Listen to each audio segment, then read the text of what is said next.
बिस्मिल्लाहिर्रहमानिर्रहीम। अस्सलामुअलैकुम रहमतुल्लाहि वबरकातुहू। साथियों, इससे पहले कि अपने मौजू की तरफ चलें, एक दो बातें आपसे करना चाहता हूँ कि वीडियो को एंड तक देखा करें ताकि जो आपके बाद में जो सवालात होते हैं वो आपको करने ना पड़े, आपका और मेरा दोनों का टाइम बचे। क्योंकि एक ही बीमारी के हवाले से जो दो चार नुस्खे होते हैं, जब उनकी तरतीब कोई होती है, वो मैंने सारी एक सीक्वेंस में डिटेल में एंड में सारी बयान की होती है। तो उसके साथ साथ जो ग़िज़ा की जो तब्दीली करनी पड़ती है वो भी मैंने बयान की होती है। और साथ ही कुछ इस तरह करते हैं कि सारी वीडियो पीछे से गुजारी एंड थोड़ा थोड़ा गुजारते के दरमियान में पहुँचे जहाँ नुस्खा है।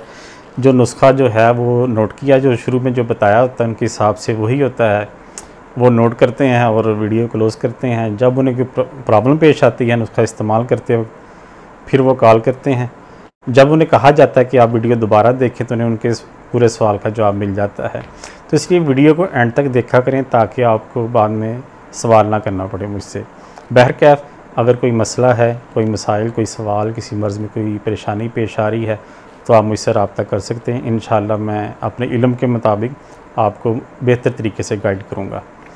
दूसरा ये है कि मेरे चैनल को सब्सक्राइब कर लें और बेल आइकन को प्रेस कर दें ताकि हर नई आने वाली वीडियो उसकी नोटिफिकेशन आपको मिलती रहे। चलें अपने मौजू की तरफ चलते हैं। आज जो हम बात करेंगे वो है हिचकी, फवाक, या जिसे हिकॉफ भी कहा जाता है। हिचकी एक तशन्नुजी मर्ज़ है। ये जो हिचकी है ये हमारे हिजाब हाजिज़ या जिसे डायाफ्रेम कहते हैं, इसके तशन्नुज का नाम है। डायाफ्रेम एक झिल्ली है जो कि हमारे पेट में पसलियों के ऐन नीचे वाक़ई होती है। ये झिल्ली का काम हमारे सीना और पेट के जो हैं, जो दोनों हिस्से हैं, उनको अलग अलग करना होता है। ये आंतों के ऐन ऊपर वाक़या होती है हमारी, और फेफड़ों के नीचे यानी कि सीना के नीचे इसका वकूफ़ होता है। अगर हिचकी की वजूहात की तरफ नज़र दौड़ाएँ तो सबसे पहले मैदा और आंतों की ख़राश है। उसके बाद है कि आपने बहुत ठंडी चीज़ खा ली है जिसकी वजह से एक मैदे का रिफ्लेक्स आता है, एक उसका रिफ्लेक्स एक्शन उसका आता है। उसके जो सर्दी के ख़िलाफ़ जो अपना रिस्पांस देता है वो भी हिचकी की सूरत में अक्सर होता है।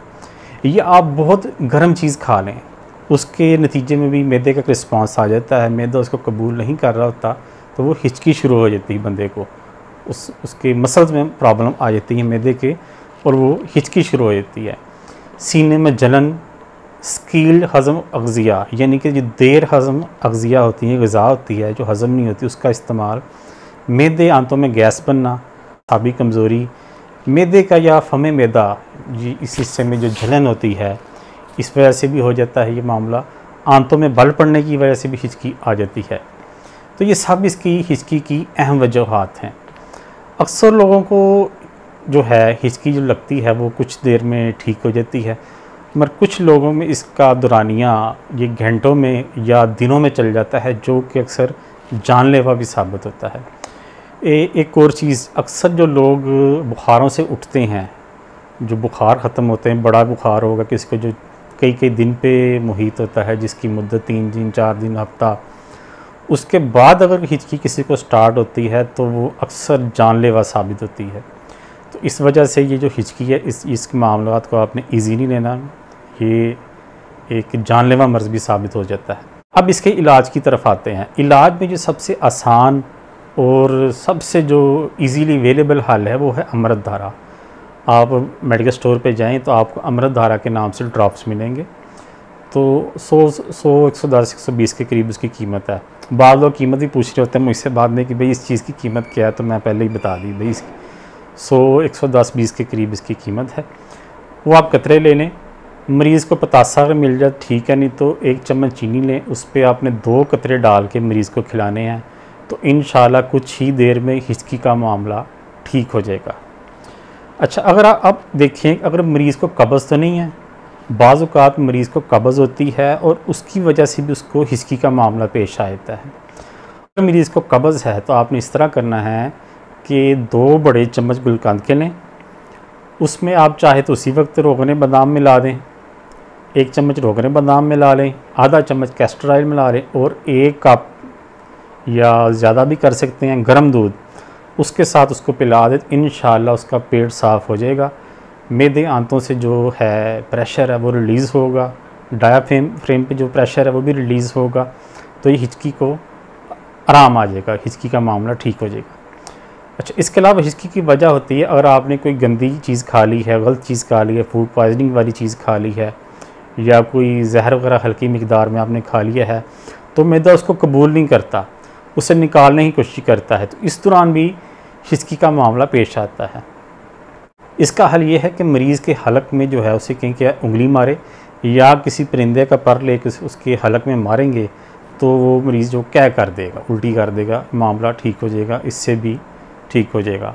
अगर आप कहते हैं कि हलक में उंगली मारना ज़रा मुश्किल है या पर वाला काम ठीक नहीं है, तो पर अवेलेबल नहीं है, तो आप इस तरह करें, पानी में थोड़े से ज़्यादा सारा नमक डाल के वो मरीज़ को पिला दें, इससे भी क्या हो जाती है और हिचकी को आराम आ जाएगा। इसके साथ आप एक और नुस्खा नोट फरमा लें। इस तरह करना है, सौंठ आपने लेनी है 5 ग्राम और काली मिर्च आपने 5-7 दाने ले लेने हैं। सौंठ अगर आपको नहीं मिलती तो जो घर में अदरक है वही थोड़ा सा ले लें, अदरक लें 5 ग्राम के करीब लें, और काली मिर्च आप 5-7 दाने ले लें और उसको आपने अच्छी तरह उबाल लेना है। शहद से मीठा कर लें या उसमें आप मिश्री भी डाल सकते हैं, शक्कर डाल सकते हैं, चीनी डाल लें, कोई मसला नहीं है। वो मरीज़ को दिन में 2 से 3 बार पिलाएं, इंशाल्लाह हाजमा भी उसका ठीक हो जाएगा और जो उसको हिचकी का मामला वो भी ठीक हो जाएगा। सबसे ज़्यादा जो हमारे इंडो पाकिस्तान में जो हिचकी को हल करने की जो आसान सा हल है वो है मरीज़ को कोई ना कोई ऐसी ख़बर सुनाई जाए जिससे वो एकदम यकलक परेशान हो जाए, कोई से सैड न्यूज़ सुना दें, जिसने अप्रैल फूल टाइप जो ख़बर होती है उसको वो सुनाएं, तो इससे भी तकरीबन 80-90% मरीज़ इससे ठीक हो जाते हैं। तो उम्मीद है कि ये वीडियो आपके लिए काफ़ी फ़ायदेमंद साबित होगी। इजाज़त दीजिए, दुआ में याद रखिएगा। अल्लाह हाफ़िज़।